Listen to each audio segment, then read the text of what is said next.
Current. Okay, so electric current has, so ఈ electric current అనేది two main types గా classify అయింది. Okay, so electric current అనేది can be classified into two main types. So first one is the direct current. So first one is direct current, nothing but DC. So direct current ని మనం ఎలా రాస్తామంటే, so ఇలా flow అవుతా ఉంటుంది DC signal. Okay, for example మనం graph draw చేస్తే ఈ signal కి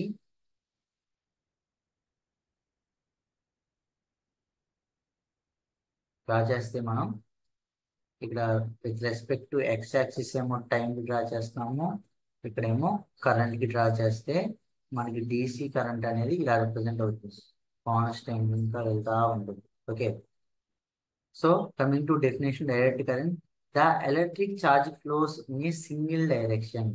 అంటే డైరెక్ట్ కరెంట్ ఏంటంటే ఎలక్ట్రిక్ ఛార్జ్ అనేది ఫర్ ఎగ్జాంపుల్ ఇది ఒక ఎలక్ట్రిక్ ఛార్జ్, ఈ ఫ్లోస్ అనేది సింగిల్ డైరెక్షన్ లోనే పాస్ అవుతా ఉంటుంది. Okay, DC is commonly found in batteries and electronic devices. So ఈ DC కరెంట్, డైరెక్ట్ కరెంట్ ని మనం ఎక్కడ యూజ్ చేస్తామంటే మన వెహికల్ బ్యాటరీస్ లో, మనం యూజ్ చేసే బ్యాటరీస్ లో, అండ్ ఆల్సో ఎలక్ట్రానిక్ డివైజెస్ అన్నిటిలో వర్క్ అయ్యేది డైరెక్ట్ కరెంట్ మీదే. ఓకేనా, అర్థమవుతుందా అమ్మా?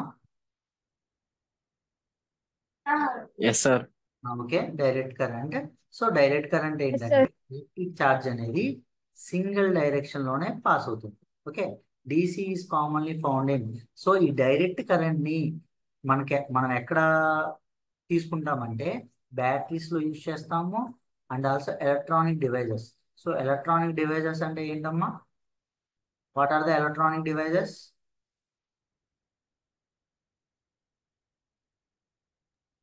TV, fridge, AC.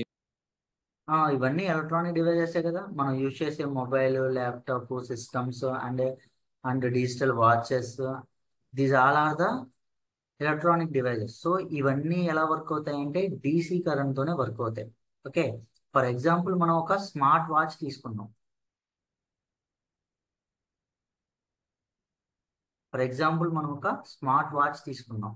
So smart watch కి వాడు ఏం చేస్తాడు? చార్జర్ అనేది ఇస్తాడు, చార్జర్ ఇస్తాడు. సో ఈ చార్జర్తో ఏం చేస్తున్నాం మనం? ఛార్జింగ్ పెడతాం. సో మనకి హౌస్ లోకి వచ్చే కరెంట్ ఏసీనా DCనా?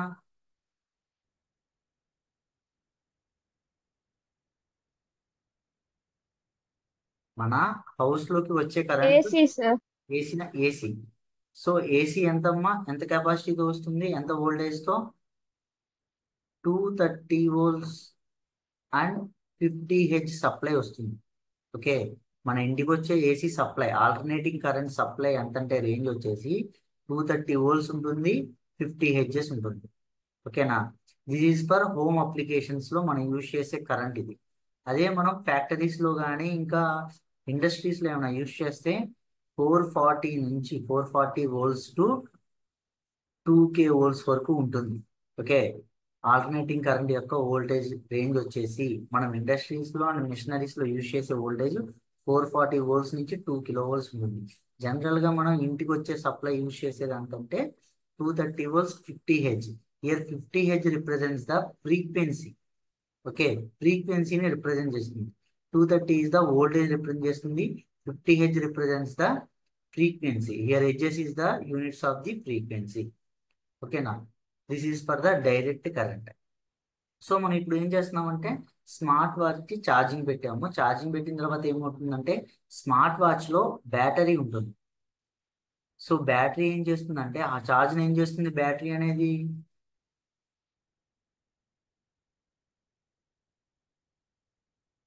ఏం చేస్తుందమ్మా? మనం సప్లై ఇచ్చిన తర్వాత స్టోర్ చేసుకుంటుంది కదా ఛార్జ్ అనేది. బ్యాటరీ ఏం చేస్తుంది? స్టోరేజ్ చేసుకుంటుంది. స్టోరేజ్ చేసి వచ్చిన ఏసీని ఏం చేస్తుందంటే DC కింద స్టోర్ చేసుకొని మనం ఆపరేట్ అయ్యేటప్పుడు DC కింద వర్క్ అవుతుంది అంతా. ఓకేనా, సో ఈ బ్యాటరీస్ అనేవి ఎలా యాక్ట్ అవుతాయి అంటే DC కరెంట్ కింద యూజ్ అవుతాయి. ఓకే, జనరల్ గా ఈ బ్యాటరీస్ అనేవి కాదు, ఇప్పుడు మొబైల్స్ ఉన్నాయి, మన మొబైల్స్ లో కూడా మనకి బ్యాటరీస్ ఉంటాయి. ఓకేనా. మీరు ఛార్జ్ అని పెట్టినప్పుడు ఏమవుతుంది, ఛార్జ్ అంతా బ్యాటరీలో స్టోర్ అవుతుంది, ఎనలాగ్ లో. స్టోర్ అయిన తర్వాత ఏమవుతుంది, మన ఎంత అమౌంట్ లో మనం యూజ్ చేసుకుంటున్నామో బ్యాటరీ అనేది డీసీ సప్లై, డీసీ కరెంట్ అనేది ఏమవుతుందంటే ఆల్ ఎలక్ట్రానిక్ డివైజెస్ కి పాస్ అయ్యి అక్కడ డిశ్చార్జ్ అవుతా ఉంటుంది, స్లోగా డిశ్చార్జ్ అవుతా ఉంటుంది, మనకి ఛార్జింగ్ అనేది డౌన్ అవుతుంది. సో ఈ ఆపరేషన్ అనేది జరుగుతుంది మొబైల్